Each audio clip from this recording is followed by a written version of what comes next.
Pues bien, buenos días. Esta es la clase de introducción a la programación de la Universidad del Biobío. El día de hoy vamos a hablar de las estructuras condicionales, en particular de la estructura sí, entonces sí, ¿no? Esta estructura es bien importante dentro de la programación y nos permite realizar programas un poquito más complejos.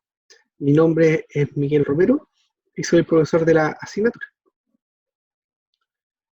Como primer punto me gustaría hacer un repaso de lo que hemos conversado la semana anterior, un poco mirando el trabajo que usted ha hecho en Moodle, y conversar respecto de algunos errores que están cometiendo y un problema en particular que noté que fue como bastante desafiante, hubo varias soluciones distintas, entonces me gustaría dar mi solución a este problema para que la conozcan. ¿A qué problema me refiero? Me refiero al problema 7. El problema 7 de la guía dice así. ¿Será posible, es una pregunta, ¿será posible construir un algoritmo que a partir de la longitud de los lados de un triángulo en metros determine el perímetro y el área de dicho triángulo, indicando la unidad de medida? Si su respuesta es afirmativa, presente dicho algoritmo. Si su respuesta es negativa, justifique. Yo tuve que buscar en internet porque mis matemáticas están un poco oxidadas formalmente. Yo hace más de 25 años que no tengo un curso de matemáticas formal. Así que, y de geometría hace mucho tiempo. Entonces busqué en internet y me encontré con esta fórmula de Herón, que permite justamente hacer eso, que dados 3 lados, poder calcular el área, porque el perímetro es fácil, ¿no? Se suman los 3 lados y el perímetro, no hay problema con eso. El área era el problema. Sabemos que el área de un triángulo es base por altura, pero si no me dan la altura, encontrar la altura puede ser un poquito complejo, implica saber qué tipo de triángulo es, etc. Entonces, claro, ese es el camino más largo, porque hay que preguntarle al usuario qué tipo de triángulo es, cuál es la base, si es rectángulo, etc. Y analizarlo por caso. Pero dado el curso, que podría haber sido la respuesta, haber dicho no, porque no conocemos las estructuras condicionales. Entonces no podemos hacer casos, análisis de casos y hacer un algoritmo que trabaje en distintos casos. Pero la fórmula de Herón nos permite resolver este problema sin necesidad de recurrir a los casos, sino que lo resuelve de forma general con la información que tenemos, que son los 3 lados. ¿En qué consiste la fórmula de Herón? Bueno, calcula el área basada en el semiperímetro.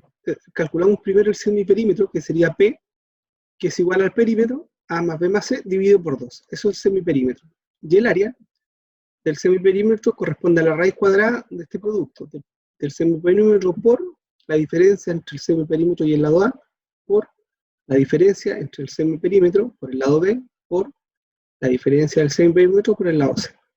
¿Ya? Y todo eso en raíz cuadrada. Y así calculamos el área. La demostración de esta fórmula se escapa al objetivo del curso, la pueden buscar por internet. Ahí hay una explicación del esquema histórico, por ahí le dejé la URL si quieren indagar más en eso. Pero la fórmula es muy sencilla y hay que aplicarla. Entonces, el algoritmo, ¿cómo quedaría?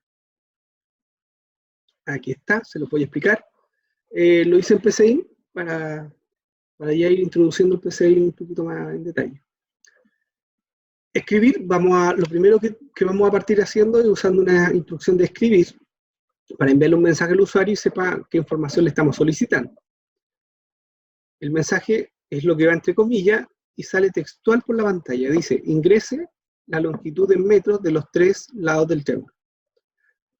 La siguiente instrucción es leer y leo los 3 lados, A, B, C. Aquí es importante destacar que si yo voy a hacer una lectura de varios datos a la vez, o voy a leer varias variables, si lo quieren ver así, a la vez con una sola instrucción leer, es importante que la lista de variables vaya separada por comas. Estas comas aquí no son opcionales, son obligatorias. ¿Ya? A, B, C. Es una lista de variables. Y no puedo omitir las comas, porque vi ese error que se repetía en algunas soluciones, por eso los comento. Bueno, calculamos el perímetro, que ya nos van a pedir más adelante, es parte de la solución, entregar el perímetro es igual a A más B más C. El semiperímetro, le llamé P como la fórmula que les mostré antes, que es el perímetro dividido por 2. Y el área, aquí hay algo nuevo, que es RC, es una función del PCI que calcula la raíz cuadrada. ¿Ya? Calculamos raíz cuadrada, esto significa raíz cuadrada ¿de qué? De todo lo que está entre paréntesis después de RC. ¿Ya? RC paréntesis, cierro paréntesis. Todo lo que está dentro es lo que, sobre lo cual se va a calcular raíz cuadrada. ¿Y sobre qué cosa se calcula raíz cuadrada? Lo mismo que salía en la fórmula. P por P menos A por P menos B por P menos C. Importante destacar que el signo de multiplicación es asterisco y es obligatorio. Cuando yo trabajo con fórmulas matemáticas, en matemática, el signo por en los factores yo lo puedo omitir, como estaba en la fórmula. Pero acá en programación es obligatorio que yo lo ponga, no lo puedo omitir. ¿Vale? Tengo que decir P asterisco, este paréntesis P menos A asterisco, P menos B asterisco, P menos C. Ok. Bueno, tengo la lectura, tengo la entrada, tengo el proceso, me queda hacer la salida. Y la salida es un mensaje compuesto, ¿no? Que se va a elaborar de la siguiente manera. La primera parte de la salida es este mensaje que dice, el área es, dos puntos y espacio. Como está entre comillas, esto sale textualmente por pantalla. Va a salir con tilde, si le pongo tilde, sin tilde, si no lo pongo, textual. El computador no lo interpreta, simplemente lo pone en pantalla tal como está, todo lo que está entre las comillas. Luego viene una variable, que es área. Esta variable se interpreta.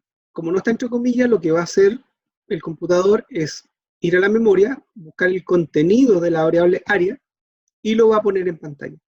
El contenido del resultado de esta operación, ¿cierto?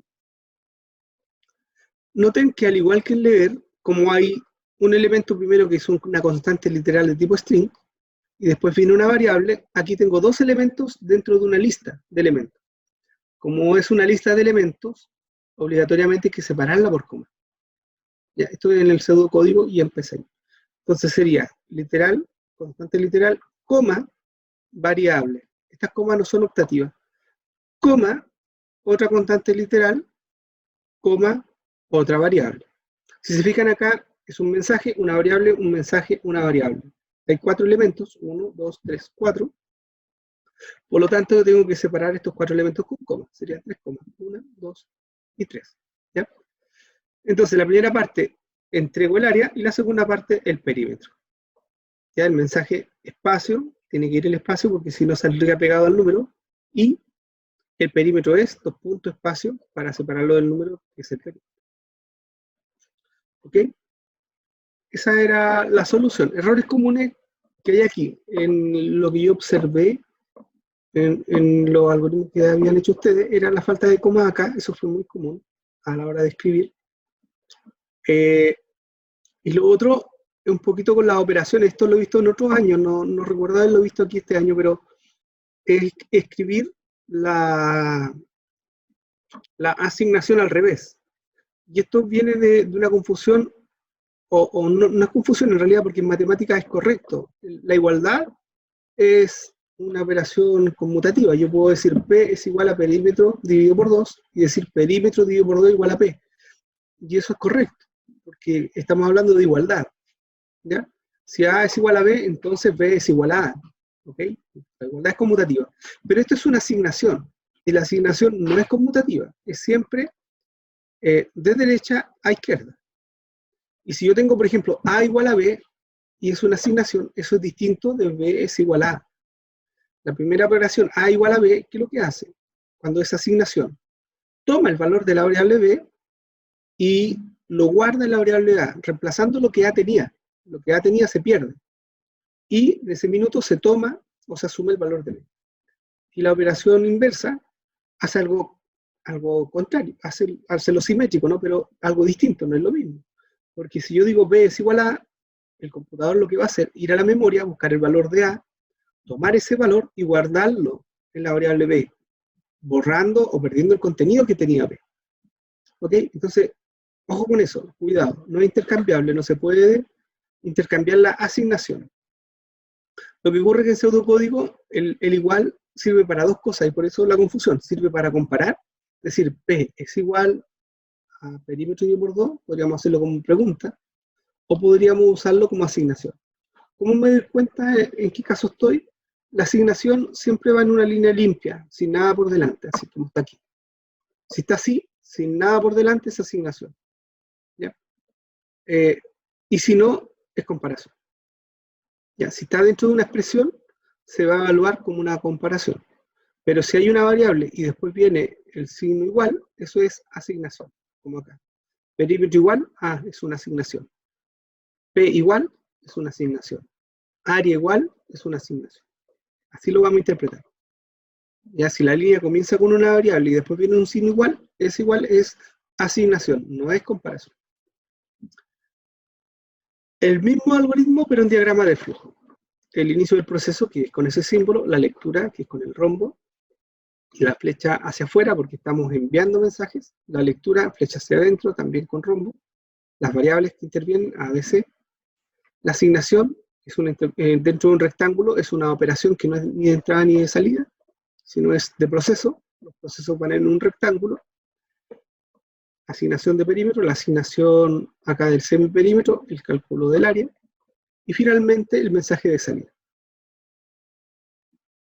Recuerden que en pseudocódigo las instrucciones son reemplazadas por símbolos, por lo tanto no se pone dentro del rombo, no se pone escribir, dentro del rombo no se pone leer, ¿ya?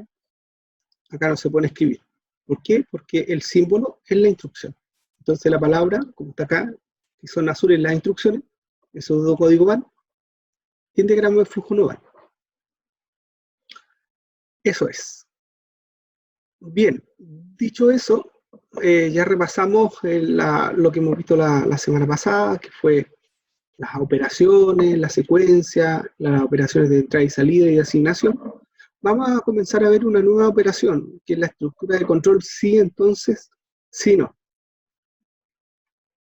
Primero que todo, conversar un poquito de qué significa estructura de control. Como palabra puede ser un poquito nueva. Nosotros cuando desarrollamos algoritmos, rara vez el algoritmo en su totalidad está constituido por operaciones secuenciales. Es decir, que yo lea el algoritmo y del paso 1 lo ejecute después el 2, el 3 sin saltarme ninguno y de manera secuencial. Porciones del algoritmo sí. Siempre va a haber porciones del algoritmo secuencial, pero no todo el algoritmo. Hay situaciones en que los pasos a ejecutar dependen del resultado de ciertas condiciones.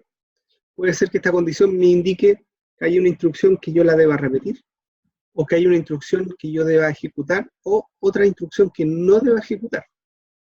Ya estas instrucciones especiales que determinan qué instrucciones se ejecutan y cuáles no, o cuántas veces se ejecuta una instrucción, se le denomina estructuras de control. No son muchas, la programación estructurada tiene instrucciones de control de dos tipos, y de cada tipo hay un par, 2, 3, 4 instrucciones, pero no más que eso. Así que tampoco son muchas instrucciones de control que vamos a aprender. ¿Cuáles son estos dos tipos? Son las alternativas o de selección, las cuales nos permiten elegir entre dos caminos o entre varios caminos de ejecución. Tengo alternativas y voy a elegir una de esas alternativas. ¿Ya? Y las repetitivas o de iteración, que basado en una condición, yo voy a ejecutar un conjunto de instrucciones, un bloque de instrucciones, de manera repetitiva, hasta que se cumpla la condición, mientras se cumpla la condición. Más adelante vamos a ver estas estructuras. Hoy día nos concentraremos en las primeras, las alternativas o de selección. Bueno, estas estructuras de control alternativa, ya lo comentamos, son aquellas que dirigen la ejecución de un algoritmo hacia un grupo de sentencias, descartando otro grupo de sentencias, o más de un grupo, dependiendo del resultado de una condición, que puede ser simple o compleja. ¿Ya? Entonces, eso es lo importante. Yo tengo una condición que me va a determinar cuál de las distintas alternativas de caminos de ejecución es el que se va a ejecutar. Hay dos tipos de estructuras de selección. Hay una estructura que es binaria, es decir, tengo dos alternativas. Hay una bifurcación, como vengo por un camino, tengo una bifurcación. Entonces, me voy a la derecha o a la izquierda. En este caso, esta es la que vamos a ver hoy y se llama el sí, entonces, si no, que es binaria. Tengo dos posibles caminos basada en una condición booleana, es decir, va a haber una condición que me va a dar un verdadero o un falso, y eso me va a determinar qué camino sigo. En la semana siguiente vamos a comentar la estructura de selección múltiple, donde yo, basado en el valor de una variable, tengo varias alternativas o caminos por seguir y me voy por uno de ellos. Esa se llama según hacer. ¿Ya? Pero en esta clase de hoy no vamos a tratar esta estructura, nos vamos a concentrar solo en el sí, entonces, sí, no. Bueno, sí, entonces, sí, no, provoca una bifurcación en el código. Hay dos caminos posibles. Lo podemos ver con claridad en el diagrama de flujo. Se inicia el proceso, entramos, hay un conjunto de instrucciones, puede ser una, muchas o ninguna, pero hay unas instrucciones previas al sí, entonces, sí, no, y este es el símbolo. Este rombo simboliza la condición, acaba la condición. Este rombo simboliza el sí, entonces, sí, no. Se evalúa esta condición, y si la condición es verdadera, sigue este camino, se ejecuta el grupo de instrucciones del caso verdadero, y se continúa con el resto del algoritmo, hasta llegar al fin del proceso. Por otro lado, si la condición es falsa, sigue este camino, toma y ejecuta este grupo de instrucciones en el caso falso, y finalmente termina el algoritmo.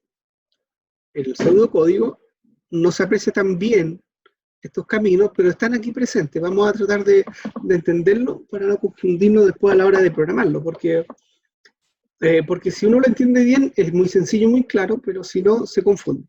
Ahí está la instrucción, se llama, comienza con la palabra reservada sí. Después, cuando dice condición, es una expresión lógica o booleana. Puede ser una expresión lógica, una pura variable booleana, ¿ya? Como una variable entera con un operador de comparación. Porque todos los operadores de comparación nos retornan un booleano. Por ejemplo, A mayor a B, A igual a B, A menor que B, A mayor igual a B, A menor igual a B, etc. Pueden ser expresiones de este tipo combinadas con operaciones lógicas. Por ejemplo, A mayor a B y A menor que C, por ejemplo. Y acá la estructura es la siguiente. Si la condición, entonces, caso verdadero. Si no, caso falso, fin sí. Entonces, este es el bloque sí, entonces sí no. Lo que está entre sí, entonces y sí no, todas las instrucciones que hay aquí, pueden haber varias, no solo una, podrían haber muchas instrucciones. Todo este bloque que está aquí se va a ejecutar en el caso verdadero. Y si esta condición es falsa, se va a ejecutar este otro grupo. Si la condición es falsa, todas estas instrucciones se van a saltar. ¿Ok? Ninguna de las que estén aquí se va a ejecutar, que es lo mismo que pasa acá. Si es falso, me vengo por este camino y este caso nunca se ejecuta. Acá es lo mismo. Si la condición es falsa, se salta a la línea siguiente del sí no. ¿Ok? Eso es muy importante de entender que es la esencia del sí no. Tengo la alternativa verdadera y la alternativa falsa. Nunca se ejecutan las dos, siempre se ejecuta uno de los dos, dependiendo de la condición. Si la condición es verdadera, entonces ejecuto este bloque. Si no, es decir, si la condición es falsa, entonces ejecuto el si no. Eso es. Ejemplo. El ejemplo del valor absoluto, ya lo habíamos comentado cuando hice la introducción al algoritmo, pero lo comentamos nuevamente ya entendiendo un poco más lo que es el sí, entonces sí, no. Inicio, escribimos por la pantalla, ingrese el número, leemos ese número, el valor. Si valor es mayor a 0, entonces escribimos el valor. O sea, la variable la escribimos tal cual como la recibimos, no hacemos cambio. Si no, es decir, si el número es menor o igual a 0, escribimos menos valor. Quizás aquí debe haber sido mayor o igual, porque en realidad no tiene sentido multiplicar 0 por menos 1, pero igual no cae, porque 0 multiplico por menos 1, el 0 no tiene signo, tampoco es inocuo, pero sería más propio decir mayor o igual. Bueno, si nos ingresan, por ejemplo, menos 5, si valor es mayor a 0 sería falso. Directamente sería la instrucción escribir menos valor, es decir, menos 5 por menos 1, y eso me daría 5, se escribiría así. Por acá, ¿no es cierto? Seguimos, hay un mensaje, hay una lectura, y luego viene la condición. Si valor es mayor a 0, si es verdadero, sigue este camino. Y si es falso, sigue este otro. ¿Vale? El si no resulta que es optativo, eso es importante que lo tengan en mente.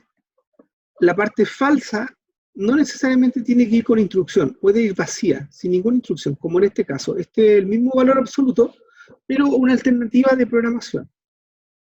Resulta que hay un problema donde yo voy a usar la estructura si, entonces si no, para condicionar un bloque de instrucciones, sin hacer una bifurcación. Simplemente voy a, dada la condición, ejecutar estas instrucciones o no ejecutarlas, y después continúo con el código. En este caso, por ejemplo, fíjense cómo queda, se simplifica un poco el si, entonces si no, dice, escribo el mensaje, es el número, le doy el número, el valor. Si valor es menor a 0, aquí lo que me estoy poniendo en el caso falso, ¿no? Si valor es menor a 0, entonces valor es igual a menos valor, fin sí. ¿Ok? Y escribo, aquí se me fue ese menor, nada que ver, escribo valor. No, no escribo menos valor, ahí hay un error. Aquí está correcto, ¿se fijan? ¿Por qué? Porque en el fondo, si el número es mayor o igual a 0, no hago nada con el valor, simplemente lo escribo, que era lo que pasaba acá. Leo valor y escribo valor, sin hacer nada sobre la variable, no hay una transformación. ¿Ok? No se hace nada. Y es lo que quería reflejar acá, que claro, me quedó con un error. Lo voy a corregir después. Entonces, vengo, ¿no es cierto? Leo, si valor es menor a 0, ahí hago algo. Pero solo en el caso que es menor a 0, ahí ejecuto esta línea. Si no, no hago nada y escribo valor. Aquí está correcto, ¿no es cierto? Vengo aquí. Si valor es menor a 0, no hago nada y escribo valor tal cual como me lo entregó el usuario, sin alterar la variable. Pero si valor es mayor o igual a 0, ahí sí. Perdón, si el valor es menor o igual a 0, ahí sí multiplico por menos 1, cambio el valor de la variable y la escribo. Hago como un ajuste. Viene el valor y aquí lo cambio. Ok. Ya, este ejemplo, la idea es que se queden con esto, ¿no? El si no es optativo. ¿Yo puedo ponerlo o no? Si no lo pongo, omito todo lo que es el si no, acá. Todo esto que está aquí, lo omito. Digo sí, entonces, instrucciones fin sí, se acaba. Ahí no hay si no. Y acá digo sí y me olvido del si no. Detalle importante, solo puedo omitir el si no, no puedo omitir la parte verdadera. ¿Ya? Para omitir la parte verdadera tendría que escribirlo completo, es decir, sí, entonces no hacer nada aquí, dejarlo en blanco el espacio, una línea en blanco, si no, y poner la parte del si no. Es una manera un poco incómoda, es mejor cambiar la condición para que negar la condición, de tal manera que esto yo lo ponga arriba y no ponga el si no, como lo dice acá. Usé la condición negada, ¿no? Y ahí puse el lado falso. Esto es un poco lo más complejo que vamos a tener en cuanto a estructura de control, si entonces si no, y corresponde al si anidado. ¿Qué significaba el si anidado? Es que yo tengo un si que está dentro de otro si. Puede ser en la parte, en el bloque de instrucciones verdadero o en el bloque de instrucciones falso. En ambos puede ocurrir. Yo puedo necesitar un si de nuevo. Y este es un ejemplo de ello. Supongan que yo quiero comparar dos números. ¿Ya? Ingreso los números a comparar, A y B, y yo lo que quiero responder es decir A menor a B, o decir A mayor a B, o decir A igual a B. ¿Ok? Como son tres casos, no lo puedo resolver con un único sí. Un único sí tiene dos casos. Y aquí mi respuesta son tres casos posibles. Entonces tengo que ir descartando casos. Hago el primer sí y pregunto, ¿A es menor a B? ¿Ya? Si A es menor a B, entonces escribo A menor a B. Ya encontré la comparación. Pero si no, resulta que tengo dos casos. ¿Ya? Si A no es menor a B, si eso es falso, entonces significa que A o bien es igual a B o bien es mayor. Tengo dos casos. ¿Y cómo discrimino en qué caso estoy? Con otro sí. Entonces digo, si A es mayor a B, entonces escribir A mayor a B. Si no, ya no es necesario que haga la pregunta. No es necesario hacer otro sí, porque ya no quedan más casos. O es mayor, es menor, y si no, es igual, por descarte. Si llego hasta esta línea, significa que A menor a B es falso, vengo para acá. Si estoy aquí es porque A mayor a B también fue falso. Y si no es menor y no es mayor, significa que es igual. Y ya lo escribo sin otro sí. Si ustedes se fijan, esto es posible anidar porque el sí, entonces, si no, como tal, el bloque completo es una instrucción. Entonces, como el bloque completo es una instrucción, se puede poner en cualquier parte del algoritmo, incluido otro sí, entonces, si no. Y esto puede tener un nivel de anidamiento al extremo. No hay límite, o sea, yo podría poner si A menor a B, entonces esto si no, sí, y acá puede haber un sí, acá puede haber otro sí, dentro de este sí, otro sí, etc. O sea, no hay un límite. Piensen un poquito qué pasa si quiero comparar, en vez de comparar 2, quisiera comparar 3. Más o menos serían 8 casos. O sea, no más o menos, son 8 casos. ¿Ya? Y si quiero comparar 4 números, serían 16 casos. Entonces, si tuviéramos que extender este algoritmo a 4 variables, la cantidad de sí, entonces, si no anidados, serían muchos, porque necesitaría 16 casos, o sea, más o menos 8 sí anidados. Necesitaría para poder responder ese ejercicio. Se los dejo ahí de inquietud, a ver si alguien se anima a escribir el problema. Lo mismo en diagrama de flujo, acá queda clarito que el sí está dentro del otro sí, ¿no? Tengo el sí aquí, caso verdadero, y si es el caso falso, tengo un sí adentro de este sí. Entonces este sí está anidado. Ese es el término técnico que se usa para estos casos.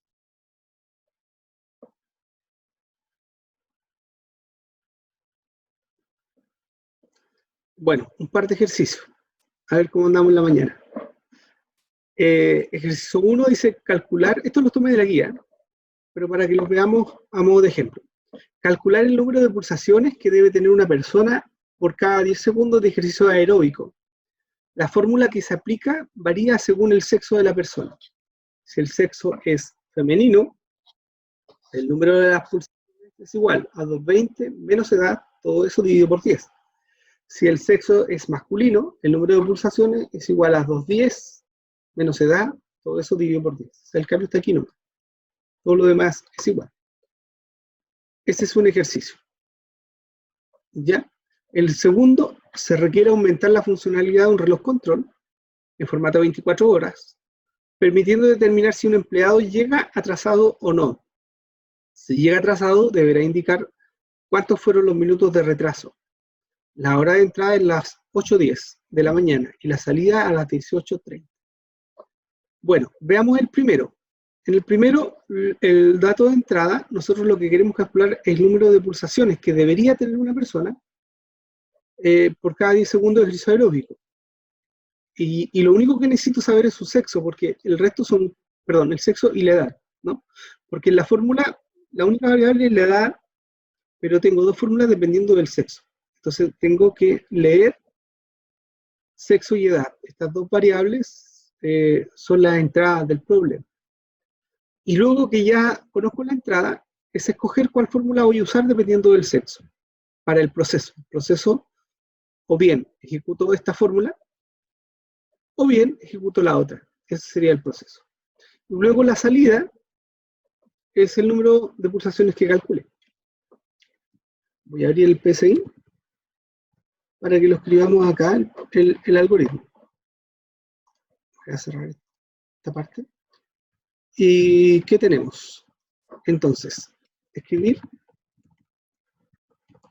ingrese su edad, leer edad, escribir, ingrese su sexo, leer edad, sexo.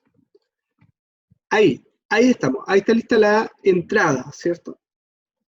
Ahora vendría el proceso, y aquí tenemos, ¿no es cierto?, dos fórmulas, dependiendo del sexo, es una fórmula u otra. Por lo tanto, como tenemos una bifurcación, tenemos dos posibles conjuntos de instrucciones,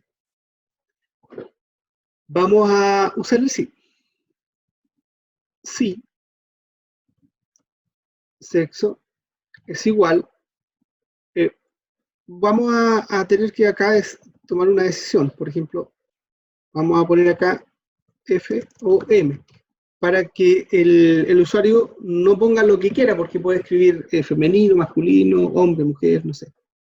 F o M, ¿ya? Entonces, si sexo, o sea, el contenido de la variable sexo es igual a F, entonces la fórmula, ¿no? Que sería, vamos a copiarla para no equivocarnos.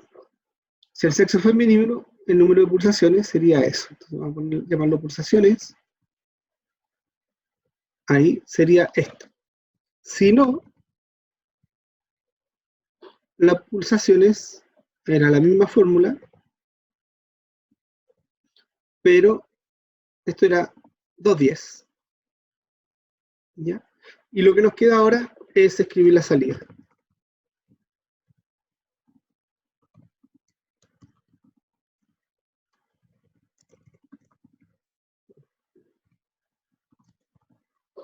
Quiere aquí la ortografía.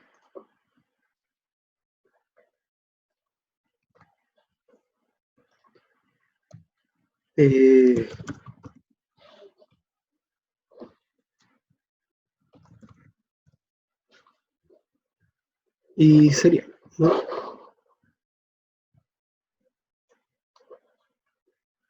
Ahí está. Entonces, en este ejemplo del sí, recapitulando, la entrada sería leer las variables de edad y sexo. Luego tengo un sí, entonces si no, para escoger cuál fórmula uso. Si uso de las pulsaciones para el sexo femenino, que es 220 menos de edad partido por 10, o para sexo masculino, que sería 210 menos de edad partido por 10, y finalmente escribo el resultado que calculé. Ejecutemos para ver cómo nos va con el programa. A ver, según la edad. Por ejemplo, alguien que tenga 18 años y es de sexo femenino, las pulsaciones deberían ser 20.2 pulsaciones. ¿Qué pasa en el mismo caso para una persona de 65 años? 5 años, sexo femenino, las pulsaciones bajan a 15.5. Corazón más lento. Si la persona tiene 80 años, por ejemplo, y es de sexo femenino, las pulsaciones son 14. Mira qué interesante, esto para que vean por qué los abuelitos van más lentos, ¿no? A la medida que vamos creciendo, nuestro corazón anda un poquito más lento. Y en el caso de los hombres pasa lo mismo, por ejemplo, 18, el sexo masculino, las pulsaciones son 19.2, tenemos menos pulsaciones que las mujeres. Si la edad es de 60, masculino, son 15, y si son 80 años, masculino, serían 13. Eso es. Veamos el diagrama de flujo. Ahí está. Leemos la edad, leemos el sexo y evaluamos. Si sexo es igual a F, entonces seguimos este camino, ejecutamos esta fórmula y mensaje. Se acaba el algoritmo. Si no seguimos este otro camino, caso del hombre es la otra fórmula y se acaba el algoritmo. Patricio pregunta, ¿se puede poner sí, luego si no y otra vez si no? Es como para poner alternativa. Claro, la tentación de hacer eso es grande, pero no se puede. No sé si entendieron lo que está planteando, pero plantea esto. Si yo puedo decir, por ejemplo, sí, por ejemplo, a ver, ¿cómo podríamos decirlo? Edad, suponte, mayor a 10. Entonces, hago algo.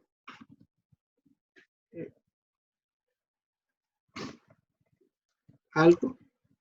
Si no, algo 2. Si no, algo 3. Si no, algo 4.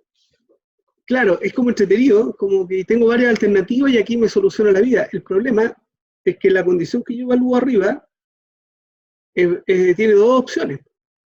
Entonces, como tiene solo dos opciones, va a ser, si esto es verdadero, hago esto. Si no, hago esto que está acá. Pero ¿y esto que está aquí? ¿Qué opciones? ¿Cómo llego a ella? Basado en una condición que es binaria. No tengo manera, entonces no puedo tener más de un si no. Esto está mal. Si se fijan aquí me lo puso con rojito, está malo. No puedo tener más de un si no. ¿Ya? Esto no se puede hacer. Esto está malo. Ojo con eso. Eso no se puede. Gracias por la pregunta, es muy buena pregunta, porque en realidad es una de las cosas que ocurre. Para ciertos problemas se inventan esta estructura porque ven que es la manera más cómoda de resolverla, pero en realidad la manera adecuada es usando un sí, entonces, si no anidado, para las preguntas de abajo. ¿Ya? Porque esto no, como no se puede hacer, la única alternativa que tengo es anidar. Veamos el otro problema. El otro problema nos dice, si se requiere aumentar la funcionalidad de un reloj control con formato de 24 horas, permitiendo determinar si un empleado llega atrasado o no. Si llega atrasado, deberá indicar cuántos fueron los minutos de retraso. La hora de entrada es las 8:10 y la de salida es las 18:30. Analicemos el problema. Lo primero, la hora de salida no nos interesa, porque si llega atrasado, aunque llegue después de la hora de salida, llegó atrasado, igual. Así que da lo mismo la hora de salida. Y la hora de entrada es la que nos va a determinar si llegó atrasado o no. Y la salida acá son dos cosas. Por una parte, indicar si llegó atrasado o no llegó atrasado. Esa es una salida. Y la siguiente es cuántos minutos llegó atrasado. Bien, esa es la salida. La entrada es la hora de llegada, solo eso. Y el tema aquí es cómo leemos la hora, porque la hora la podemos leer en este formato, 18:2.30, pero nos daría un montón de trabajo que no quiero entrar en eso hoy día, porque tendríamos que procesar el string carácter a carácter, haciendo un parsing con el 2 puntos, para separar lo que son la hora y los minutos. Entonces mejor pidámoslo así, pidamos horas por un lado y pidamos minutos aparte. Entonces leemos dos variables, hora y minutos. Así vamos a leer la hora de entrada. Y vamos a tener guardadas las horas 8 con un 10 nosotros guardado también separado para poder compararlo. ¿Ya les parece? Y vamos a ver el problema en dos pasos o dos partes. Primero vamos a resolver la primera salida, que es saber si llegó atrasado o no llegó atrasado. Cuando tengamos eso resuelto, vamos a calcular cuántos minutos atrasado llegó. ¿Ya? ¿Les parece? Así vamos a abordar el problema. Entonces lo primero sería leer la hora de llegada. Se le vamos a decir al usuario, escribir.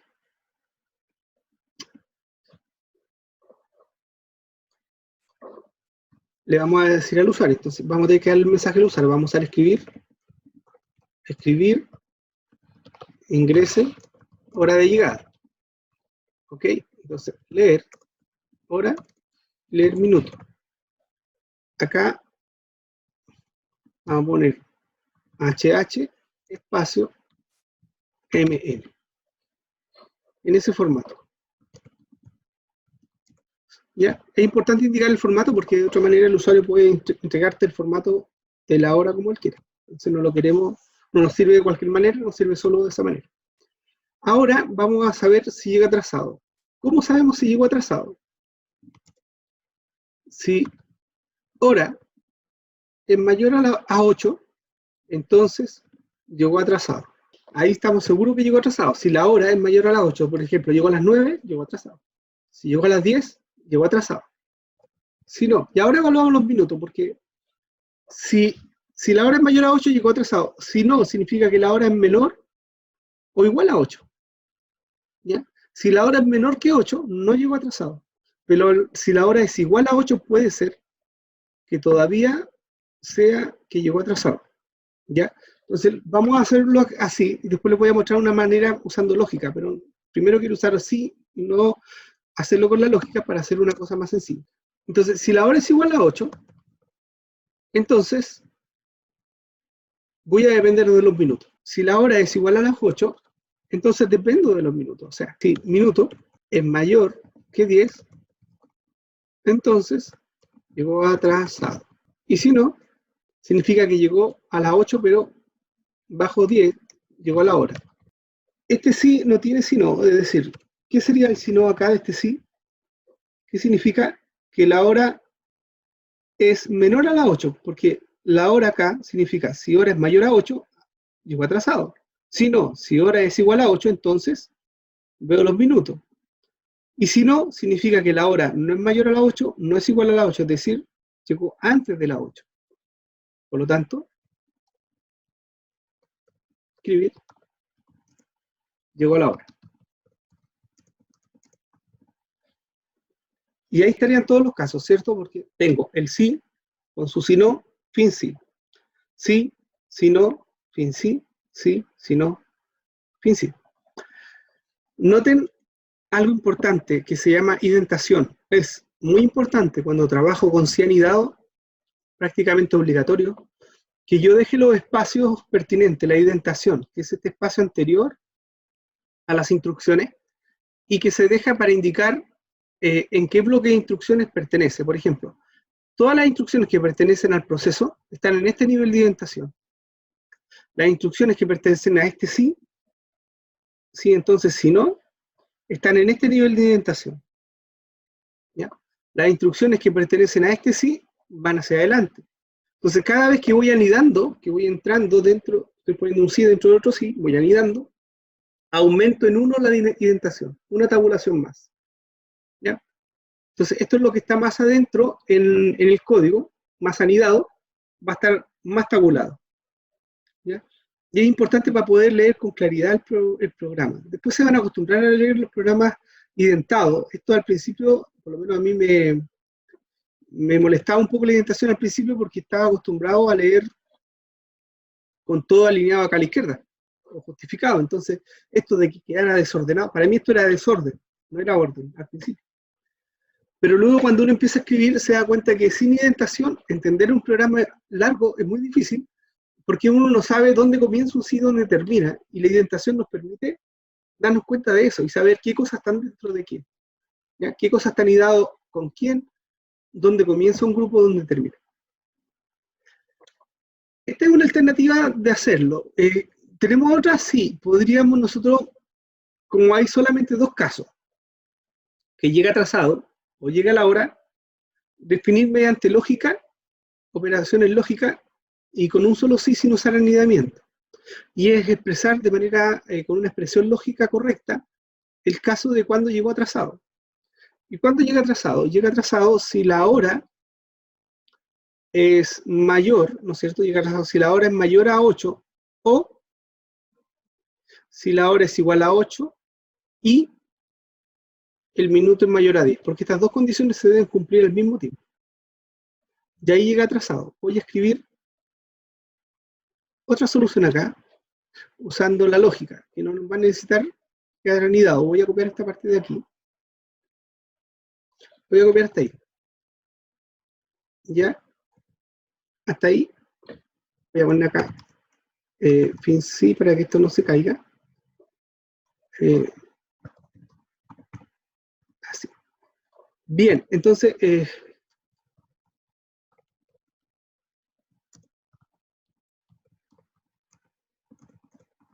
llegó la hora y esto llegó con doble L, no con doble E, ahí. Entonces, ¿cuál es la condición para llegar atrasado? Que la hora sea mayor a la 8.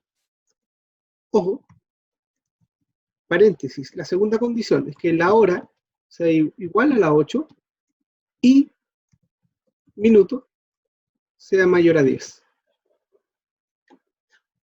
Y eso significa que llegó atrasado, es decir, si llegó después de la 8, ya llegó atrasado, no hay nada más que preguntar. O bien, llega atrasado, ¿ya? Si ponte tú esa no se cumple, es decir, que la hora es igual a la 8, entonces evalúa esta otra. Esto sería falso y evaluaría esta expresión. Hora es igual a la 8, pensemos que llegó atrasado, y llegó a las 8, 11 minutos. Hora igual a 8, verdadero, y minuto es mayor a 10, sí, porque llegó a la 11, llegó un minuto atrasado. Entonces, esta expresión sería verdadera, porque sería verdadero y verdadero. La expresión es verdadera. Y acá tengo uno, sería falso o verdadero, el resultado es verdadero. Entonces, como esta expresión es verdadera, vengo acá. Ya llegó atrasado. Si no, llegó a la hora. ¿Ya? Alguien que no llegó atrasado, pero llegó a las 8, por ejemplo, 8:05. Hora es mayor a 8, falso. Hora ¿Es igual a 8? Sí. ¿Minuto es mayor a 10? No, es falso. Entonces, ¿cómo evaluamos esto? Sería verdadero y falso. Todo esto sería falso. Como hora mayor a 8 es falso. Y esta expresión es falsa. Falso o falso es falso. Por lo tanto, llegó a la hora. ¿Ya? Ahí se evalúa. Entonces tenemos estas dos maneras de hacer este algoritmo. La primera, usando expresiones booleanas sencillas, hora mayor a 8, hora igual a 8, minuto mayor a 10, ya sin usar operadores lógicos, de i y de o, pero usando sí anidado. ¿Ya? Porque el sí anidado en el fondo tiene el o metido ahí entre medio, el i ya en él. Se fijan acá en la anidad. Evalúa una opción, si no es esta, es la otra, entonces ahí hay como un no. ¿Ya? Si están las dos dentro del i, del sí, sí, esta condición, y sí, hay otra condición, es como si fuera un i. Entonces, esto que está acá es más simple de hacer o es más fácil de hacer si ustedes no dominan la lógica. Pero entienden cómo funciona el sí, entonces sí no. Pero si manejan lógica, esta solución es mejor, es más sencilla. Si se fijan, leer este programa es mucho más simple, más fácil de entender. Este programa que está acá, que está anidado, es más complejo. Ya, más complejo de entender. Entonces siempre es preferible una solución así, que sea más simple y más fácil de entender. Voy a poner esto con paréntesis para hacerlo más completo. Bueno, nos falta solamente una parte del programa, que fue la segunda parte de la salida, y que corresponde a los minutos. ¿Cómo calculamos cuánto tiempo lleva de atraso? Lo voy a dejar un segundo para que lo piensen.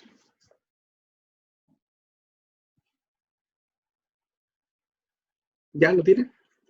Bien. Los minutos de atraso pueden ser, si llegó a la hora, por ejemplo, lo que llegó atrasado, basta con que reste a 10 le reste los minutos, ¿no? Basta con eso. El problema se me complica si llega a las horas, por ejemplo, ¿qué pasa si llegó a las 10:20? No puedo restar los minutos, porque a 10 no le puedo restar 20, me va a quedar menos algo, ¿no?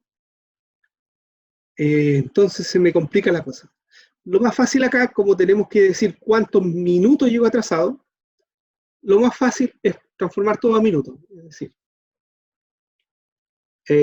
voy a escribir minutos y sería la hora a la que llegó por 60 más los minutos. Y ahí, perdón, sí está bien, esta se llama minutos. Voy a poner minutos llegada.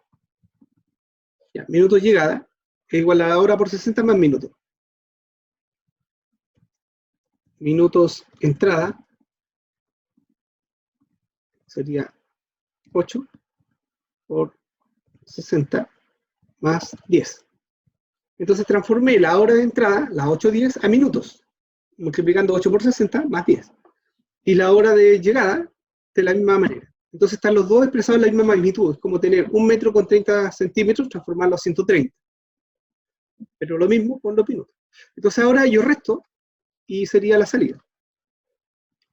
Minutos atraso sería igual a los minutos de llegada, porque va a ser, si llegó atrasado, los minutos de llegada va a ser un número mayor a los minutos de entrada. Entonces vamos a hacer la resta para que no nos dé negativo de esta manera. Minutos entrada. Ahí. Y ahora podemos escribir la salida, la que nos faltaba. Minutos atraso, coma, vamos a poner acá por, la salida va a decir, llegó atrasado por 5 minutos, 20 minutos, 120 minutos, 800 minutos, depende de la hora de atraso que quieran. No creo que tanto como 800 minutos, pero ahí va a indicar los minutos atrasados. Y acá le faltaría el código. Miren, ahora esta parte del código que está aquí necesitaríamos copiarla, ¿no es cierto?, para terminar este programa. Llegó atrasado. Si llegó atrasado, nos falta la salida, ¿no es cierto?, de los minutos. Llegó atrasado, nos falta esa salida. Si llegó la hora, no hago nada más, llegó la hora nada más. Entonces, así quedaría de esta manera, y así quedaría de esta otra manera. Moraleja, estudien bien la lógica, les va a permitir crear problemas más simples, soluciones más simples, más elegantes, ¿ya? Y les va a dar menos trabajo. Vamos a probar esta, si está buena esta, va a estar buena la otra, así que lo vemos en este caso. A ver, alguien que llegó a las 8 con 8:05. No coinciden los tipos hora sí, la lectura no es para el lado, perdón. 8 con 5 minutos. Llegó a la hora, ¿sí? Si llegó a las 7, 10. Llegó a la hora. Si llegó a las 8, 10. También llegó a la hora. Llegó justo a la hora, pero llegó. 8 con 11 ya llegó atrasado. Llegó atrasado por 1 minuto. A alguien que haya llegado a las 9:20, llegó atrasado por 70 minutos. Si alguien llegó, no sé, a las 20:50, llegó atrasado por 760 minutos. Alguien podría haber llegado atrasado por 800 minutos. A ver si llegó a las 23:59. Llegó atrasado por 949 minutos. O sea, se puede llegar tarde. Y se puede llegar muchos minutos tarde. Bien, eso es.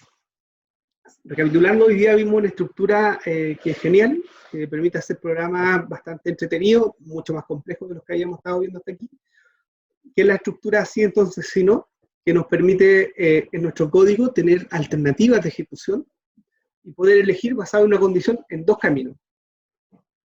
Nosotros tenemos, por ejemplo, aquí en este caso de la hora, si llega atrasado, manda un mensaje y calcula los minutos de atraso y se acaba el proceso. Pero si llega la hora, un mensaje llegó a la hora y se acaba el proceso. Entonces tenemos 2 caminos, dependiendo de una condición, que en este caso es una condición bastante compleja porque es una expresión booleana que incluye un no, un i y 3 comparaciones. Ese es un caso. Y vimos también que el sí entonces si no se puede anidar, es decir, puedo tener un sí entonces si no dentro de otro sí entonces si no, como en este caso, el ejemplo de la hora, ¿ya? Donde si la hora es mayor a 8, hago una cosa, si no, si la hora es igual a 8, tengo otro sí. O sea, aquí tengo 3 sí anidados, 1, 2 y 3. No hay un límite para el anidamiento, así es como se ve este ejemplo del sí anidado. ¿Ok? Está por aquí la hora, falso, entra este sí y entra hasta acá. Pues bien, eso es lo que yo les quería comentar respecto del sí entonces si no. Quedo abiertas sus preguntas. Voy a leer las preguntas que están en el chat y voy a ir respondiendo. De antemano, muchas gracias. Que les vaya muy bien, que tengan un buen día. Gracias por acompañar. Respondiendo a las preguntas, dice en el chat, me preguntan, ¿el PCIN puede leer la hora del PC? Y si se puede, ¿cómo se hace? La verdad que nunca lo he tratado de hacer. No sé si se puede en PCIN. Lo que te podría decir que en Java y en todos los lenguajes de programación se puede leer la hora del sistema. Eso es algo que lo provee el sistema operativo y los lenguajes de programación no tienen problema con eso. Ahora, acá están las operaciones y funciones que te permite el PCIN. El PCIN, recuerden que es un intérprete de pseudocódigo, no estamos realmente programando en un lenguaje de programación, sino es pseudocódigo y como tal tiene limitaciones, no es el sentido de reemplazar al lenguaje de programación, por lo tanto, tengo algunas operaciones y algunas funciones. si necesito hacer otras cosas más allá de esto, necesito realmente no usar PCInt, sino usar un lenguaje de programación. Y entonces, respondiendo a tu pregunta, si se puede capturar la hora, hay que mirar estas funciones de aquí. Si está aquí, se puede, si no, no se puede. No es un operador algebraico, así que no está acá. No es un operador lógico, no va a estar ahí. No es un operador relacional, no está ahí. Función matemática, tampoco una función matemática, sino es de fecha y hora. Acá son solo matemáticas. Cadena, no es una cadena, la hora y fecha. Por lo tanto, no va a estar acá. Y no es una constante. Respuesta definitiva, no se puede empezar. ¿Ya? Por lo menos es lo que yo entiendo. En el mejor de mi conocimiento no se puede. ¿Ya? Más preguntas. Me preguntan si después vamos a trabajar con Java. Sí, vamos a trabajar con Java. Pero la idea inicial es que entiendan bien la idea de algoritmo, bien las estructuras de control iterativa y las de alternativa, para luego pasar a Java. Java tiene algunos detalles que lo hacen un poquito más complejo, por ser un lenguaje de programación. Por ejemplo, es fuertemente tipado, vamos a tener que definir tipos, las variables van a ser un poquito más restringidas en ese sentido. Pero no es algo que no puedan aprender, o sea, es un lenguaje dentro de todo entendible y programable. Pero es importante hacer esta etapa de pseudocódigo para después la transición a Java no sea tan dura. Partir con Java directo es muy duro, sin saber a programar. Entonces la idea es que aprendan la esencia de la programación con algoritmos para luego llegar al lenguaje de programación que es Java. Ya, bueno, entonces dejemos hasta aquí la clase. En el Moodle tiene una guía de ejercicio con estos dos problemas y muchos más, donde pueden practicar el sí entonces sí, ¿no? La idea es que vayan trabajando en Moodle y poniendo los resultados, ¿no es cierto?, en el foro, como hemos venido trabajando en la semana. Si tienen dudas particulares de los problemas, me las pueden hacer llegar a mí en el segundo foro, que es preguntas para el profesor. Ahí todas sus preguntas yo las voy a responder. Yo he estado leyendo todo lo que ustedes ponen. No a todos les pongo comentarios, pero leo todas sus respuestas. Especialmente no pongo comentarios cuando ya es algo que ya había comentado. Por ejemplo, hay un error que se repite muchas veces, bueno, lo corrijo 2 o 3 veces, pues no lo corrijo más. Aunque lo vea. Ya, para no ser tan reiterativo con los errores. Entonces los invito a que vayan leyendo las respuestas que doy también en el foro, porque también pueden ir ahí observando los errores que se van cometiendo y cómo corregir. Bueno, por mi parte me despido, que estén muy bien. Ha sido un gusto haber estado con ustedes esta mañana y nos seguiremos encontrando en el resto de la semana. Por mi parte, un agrado, que estén muy bien, que tengan una linda mañana y que el estudio lo aprovechen y que les vaya muy bien, que puedan aprender mucho. Así que nos vemos. Bonito día. Chao.